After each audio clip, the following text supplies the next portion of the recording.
कहते हैं सावन का हर सोमवार भोले बाबा को प्रिय होता है, लेकिन आखिरी सोमवार की तो बात ही कुछ अलग होती है। आज मैं अपने गांव से अपने दिल की आस्था लेकर जा रही हूं बाबा के दरबार में। नमस्ते दोस्तों, मैं हूं आपकी राधिका, एक साधारण सी गृहिणी जिसका जीवन घर परिवार में बीतता है। यहाँ पर देखिए, सुबह का समय हो रहा था और ठंडी ठंडी हवा चल रही थी और गांव में फैली है मेरे घर के आसपास शांति। मन में बस एक ही ख्याल मेरे आ रहा था कि आज भोले बाबा को जल चढ़ाना है और बस थाली में फूल फल ये सब लेकर जाना है। तो बस मैं फूल लेने के लिए निकल पड़ी थी और देखिए यहाँ पे खेतों की हरियाली, ओस से भीगी पत्तियाँ जैसे मानो कि मन को मोहित कर रही है।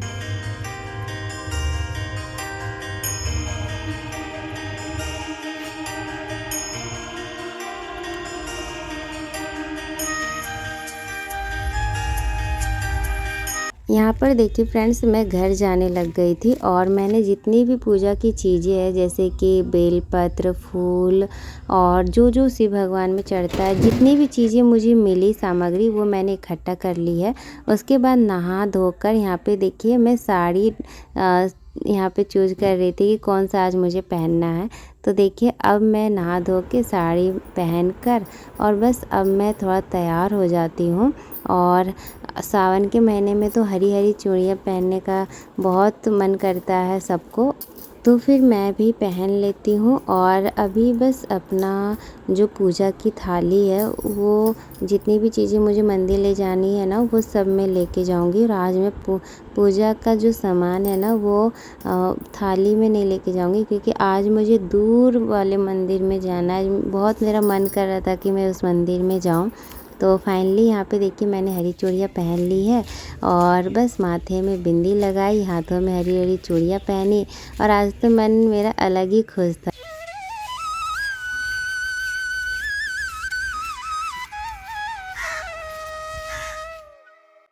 पूजा का सामान लेकर मैं निकल पड़ी थी और हमारे यहाँ ना हर तरफ बोल बम की गूंज थी। ये वाला नारा सुनते ही ना दिल में अलग सा जोश भर जाता है। रास्ते में जगह जगह में ना लोग सबको चना प्रसाद बांट रहे थे और गरम धूप में ये प्रसाद जैसे ठंडक बनाकर उनको दे रहे थे।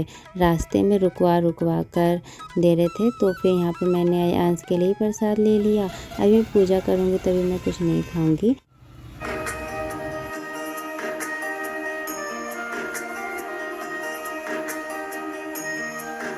यहाँ पर देखिए मैं मंदिर पहुँच गई हूँ और जैसे ही मैं मंदिर पहुँची तो वहाँ पर मैंने देखा, अरे बाप रे कितनी ज़्यादा भीड़ है।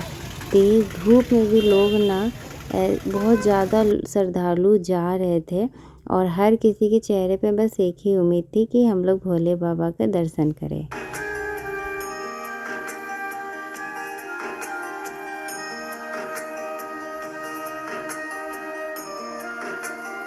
और देखिए फ्रेंड्स, यहाँ पे जैसे ही हम ना मंदिर के गेट के पास पहुँचे तो देखिए यहाँ कितनी लंबी और बहुत ऊंचाई पर ये मंदिर है। तो सीढ़ियाँ बहुत ज़्यादा था, तो यहाँ से ही चढ़ाई शुरू हो गई।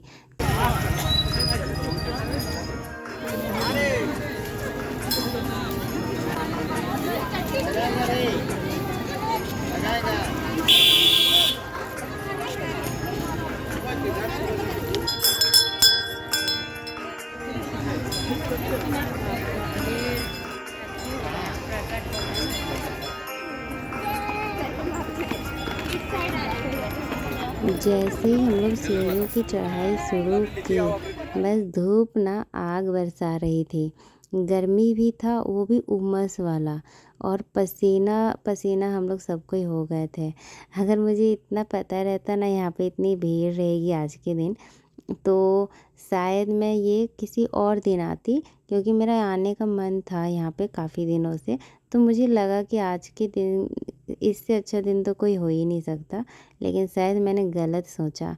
तो देखिए फ्रेंड्स, चढ़ते-चढ़ते जब मैं नीचे झाँक रही थी ना, तो ओह! क्या नज़ारा दिख रहा था। चारों तरफ खेतों की हरियाली और पहाड़ों की ऊँची-ऊँची चोटियाँ, और ये झारखंड की ये वो अनोखी खूबसूरती जो सच में ना दिल को छू जाए, ऐसा नज़ारा लग रहा था। तो सारी थकान ना हम लोग भूल जा रहे थे ऐसा दृश्य देखकर। ये मंदिर ना पहाड़ की चोटी पर है, और वहाँ से पूरा इलाका ऐसे दिख रहा था ना जैसे कोई हरा-भरा सपना खुली आँखों से देख रहे हैं। सीढ़ियाँ चढ़ते-चढ़ते ना सीढ़ियों के किनारे इतने बड़े-बड़े साँप और उनके मालिक श्रद्धालुओं से पैसे माँग रहे थे, ऐसे रखे हुए थे, और सब लोग फ़ोटो भी खिंचवा रहा था कोई-कोई, और मतलब कि जय भोलेनाथ ऐसे बोल रहे थे। ये लोग प्रसाद भी दे सकते हैं या फिर दान भी दे सकते हैं इनको कुछ। तो लोग डरते-डरते ना चुपचाप दे भी रहे थे, कोई-कोई फ़ोटो भी खिंचवा रहे थे, किन्हीं को डर नहीं लग रहा था। मुझे तो साँप से बहुत डर लगता है, तो अब मैंने आगे मैं बढ़ गई। और पता है फ्रेंड्स, सीढ़ियाँ चढ़ने के बाद जब हम लोग ऊपर जैसे-तैसे पहुँचे ना, फिर वहाँ पहुँचकर तो लगा ना मुझे, ऐसा याद आया जैसे कुंभ मेला भी हुआ था ना कुछ दिनों पहले, तो मैं सोच रही थी कि मैं फिर से कुंभ के मेले में आ गई हूँ, कुछ ऐसा माहौल था। फिर वहाँ का जयकार की आवाज़, लोगों का उत्साह, और ये ना माता रानी का दरबार भी है, महामाया मंदिर भी है ये, इसीलिए इस मंदिर का नाम है माया टुंगरी। ये झारखंड के रामगढ़ शहर में है, और ये पहाड़ के चोटी पर बहुत बड़ा सा मंदिर बना है, और यहीं बगल में ही पत्थर के नीचे शिवलिंग था यही, और इसके ऊपर ना ये मंदिर बन गया है। तो ये जो शिवलिंग है ना, इसके यहाँ की मान्यता है कि इस शिवलिंग के ऊपर हमेशा यहाँ पे एक सांप रहता है, तो वो ना दिखता भी है, वो वहीं पे रहते हैं।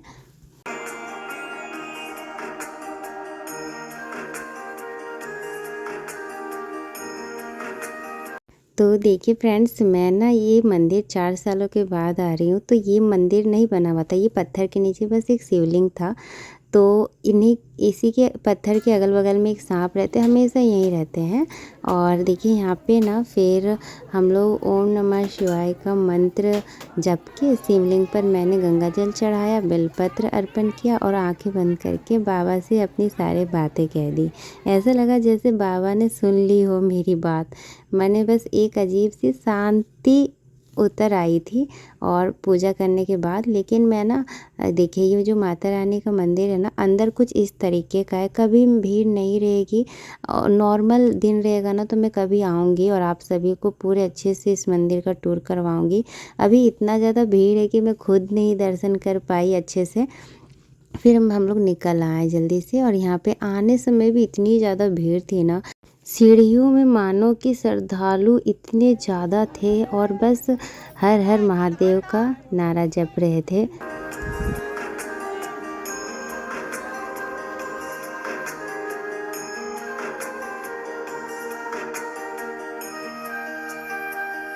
थोड़ी देर सीढ़ियों पर वापसी के टाइम सांस लेने हम लोग रुके, क्योंकि भीड़ भड़क्के में तो सांस भी लेना मुश्किल हो रहा था ऊपर, और थोड़ा आराम भी करने रुके थे। और जैसे ही नज़र हमने डाला नीचे, ओह बाप रे, इतना सुंदर नज़ारा था ना, चारों तरफ हरियाली ही हरियाली, खेतों में लहलाती फसलें, कहीं बैलों से जुताई हो रही थी तो कहीं किसान अपने खेतों में काम करते हुए नज़र आ रहे थे।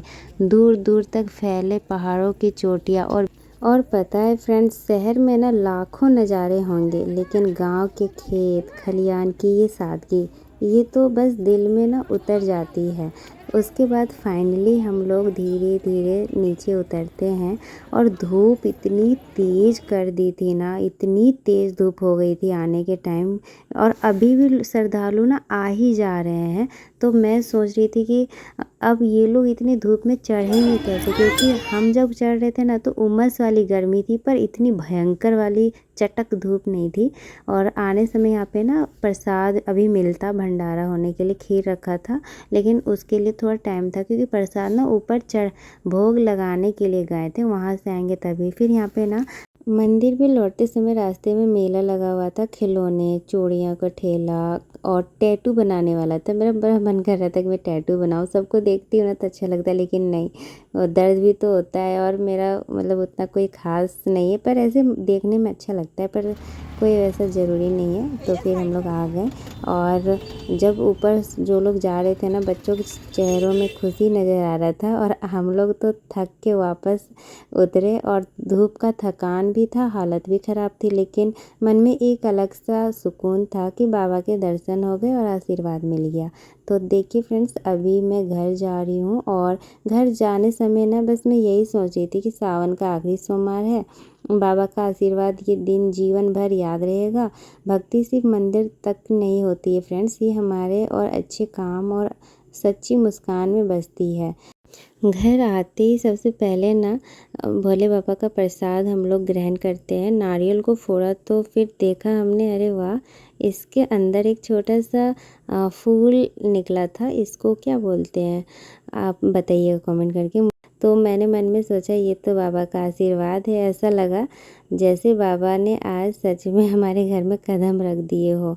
थोड़ा थोड़ा करके सबने प्रसाद खाया और उस मीठे स्वाद से जैसे सारी थकान मिट गई। भक्ति में मिले मिठास और दिल को सुकून दे जाती है। और ये देखिए, ये जब निकला ना, ये बहुत खाने में अच्छा लग रहा था, मीठा नारियल था ये बिल्कुल। भजले राम नाम सुख धाम, भजले राम नाम सुख धाम। प्रसाद खाने के बाद फिर मैंने रसोई संभाली और आज मैंने गर्मा गर्म चावल और आलू टमाटर की सब्ज़ी बनाई और खुशबू पूरे घर में फैल गई। तो आज का खाना भी भक्ति की तरह पवित्र और सादा था। मेरे लिए तो ये असली सुख है, भक्ति, परिवार और अपनी मिट्टी की खुशबू। आप भी कभी समय निकाल कर अपने गांव, अपने मंदिर और अपने भगवान के करीब ज़रूर जाएं। हर हर महादेव। चलते चलते आप सभी से विदा लेती हूँ, फिर मिलेंगे अगले व्लॉग में। तब तक के लिए बाबा का आशीर्वाद आपके जीवन में हमेशा बने रहे। वीडियो अच्छी लगी होगी तो प्लीज़ वीडियो को लाइक कीजिएगा। Bye bye.